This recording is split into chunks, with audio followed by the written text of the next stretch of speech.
Olá, tudo bem? Seja bem-vindo mais uma vez ao nosso seminário. Estamos na aula de número 19, no módulo de Teontologia. Lembrando que logia vem de conhecimento, estudo, e teonto vem de theos, que é Deus. Portanto, é o conhecimento a respeito de Deus. E nessa aula nós vamos estudar os nomes de Deus, porque a partir dos nomes de Deus nós podemos depreender conhecimento a respeito de quem Deus é. Lembra que na antiguidade os nomes eles traziam consigo uma importância significativa. A partir de um nome você poderia conhecer não somente quem é aquela pessoa, mas um pouco da sua história, das suas características.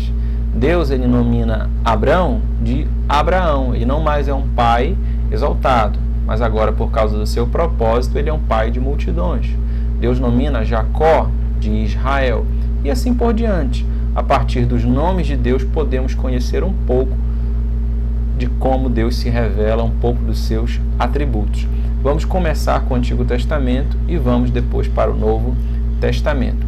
O nome primário, mais simples, que aparece de Deus na Escritura Sagrada é El, que significa literalmente Deus. Então, El é usado não somente para se referenciar ao Deus bíblico, mas a qualquer tipo de divindade que é mencionada no Antigo Testamento, deuses pagãos também. Mas é uma forma de dirigir-se a Deus como El, seria o singular, enquanto que Elohim seria o plural. A raiz desse nome aponta para o poderoso, o forte, a majestade e significa literalmente Deus. Elohim é a forma plural, pode significar Deus, mas pode significar também deuses. E ele é usado não somente para uma referência, mais uma vez, ao Deus bíblico, mas também para deuses pagãos no Antigo Testamento. Aparece cerca de 2.250 vezes no Antigo Testamento e é o texto de Gênesis 1:1. No princípio criou Deus, Bereshit bara Elohim.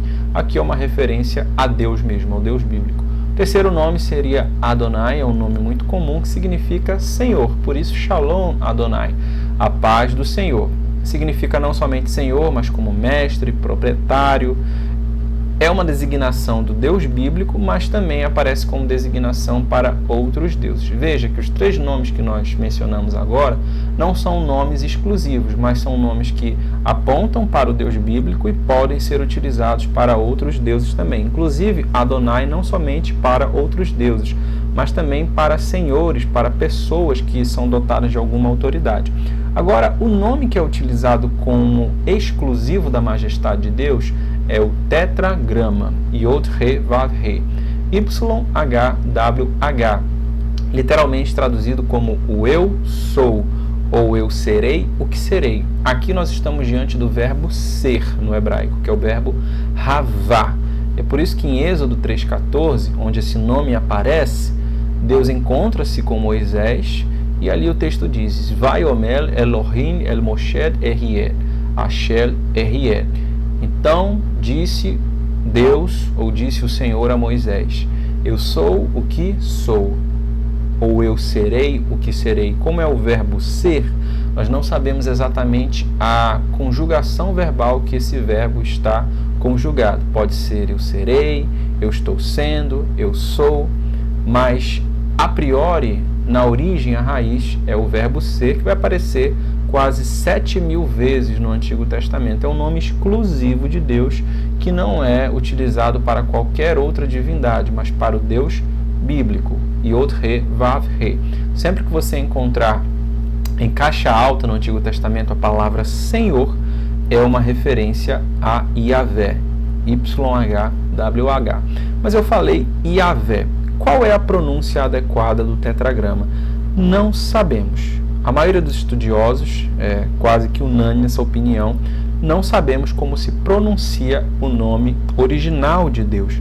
Lembra que o hebraico ele não possui vogais, apenas consoantes. Então, YHWH pode ser lido de diversas formas. Sabia-se em algum momento da história como era a pronúncia adequada do nome de Deus, mas com o tempo essa pronúncia se perdeu por alguns fatores. Um deles é por influência da lei mosaica, havia-se o temor de blasfemar contra o nome de Deus ao pronunciá-lo, por causa que o mandamento diz: não tomarás o nome do Senhor teu Deus em vão. Então, na leitura bíblica da sinagoga do Antigo Testamento, sempre que o judeu iria ler algum texto em que o tetragrama aparecia, ao invés de ele pronunciar o nome de Deus, ele pronunciava Adonai, que significa Senhor, como nós vimos, ou Hashem, que significa literalmente o nome. Então, por receio, por medo, por influência da lei mosaica. Segundo lugar, o desuso da língua hebraica, eles foram mandados para o cativeiro da Babilônia e ali passaram a utilizar o aramaico em lugar do hebraico. Lembra que Esdras, quando está ensinando a lei no retorno do cativeiro, haviam intérpretes entre o povo que traduziam do hebraico, que Esdras lia a lei, para o aramaico, porque o povo não compreendia, e com isso caiu em desuso também a prática do nome de Deus, por medo da lei e por causa do desuso da língua, ficando restrito mais à casta sacerdotal, mais à casta dos escribas. Mas de onde saíram algumas pronúncias como Yahvé, Javé, Jeová? São adaptações, são puramente adaptações. Por exemplo, como o nome Adonai era utilizado no lugar de Yod-He, Vav-He, e o hebraico não traz consigo consoantes, não traz consigo vogais. Isso foi uma mudança ortográfica que aconteceu no hebraico muitos séculos depois, onde se incluíram pontos vocálicos que são chamados de pontos massoréticos para representar um som diante de uma consoante.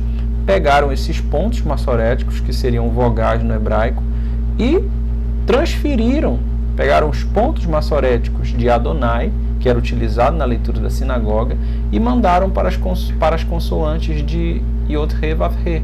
Então você tem em Adonai A-O-A-I, A-O-A-I, claro que no hebraico é diferente, e você manda para as consoantes de Y-H-W-H, você vai ter algo como Iavé, e aí no português Javé, e Jeová no português Jeová, e assim por diante, mas são adaptações. Não se sabe como é a pronúncia adequada do nome de Deus. E a partir de Iavé, falamos assim por convenção, vão derivar outros nomes, como Iavé Jiré, o Senhor proverá, Iavé Tsebaô, o Senhor dos exércitos, Iavé Nissi, o Senhor é minha bandeira, Iavé Ropeca, o Senhor que sara, Iavé Shalom, o Senhor é paz, Iavé Tzidkenu, o Senhor justiça nossa, Iavé Mekadiskim, o Senhor que vos santifica, El Elion, já como uma derivação de El, o Deus Altíssimo, El Roi, o Deus que vê, El Shaddai, o Deus Todo-Poderoso, El Olam, Deus Eterno, El Rai, Deus Vivo. E agora entramos no Novo Testamento. Kyrios. O que é Kyrios? Kyrios é literalmente Senhor. Onde lê-se no hebraico Adonai, lê-se no grego Kyrios. A Septuaginta, que é a tradução grega do Antigo Testamento, do hebraico para o grego, onde foi encontrado Adonai, ela traduziu por Kyrios, portanto significa Senhor. E esse mesmo Kyrios é utilizado quando há uma referência a Jesus. Ele é Kyrios. Theos é Deus, por isso teontologia, estudo a respeito de Deus. Pater, que é Pai, como o Senhor Jesus nos ensinou a nos dirigirmos a Deus. E aí o Luiz Berkoff termina com essa citação. Por um lado, não lhe podemos dar nome. E por outro lado, ele tem muitos nomes. Olha só. Por um lado, não lhe podemos dar nome porque ele é eterno, ele está acima da linguagem, ele está acima das limitações literárias, acima da nossa compreensão racional.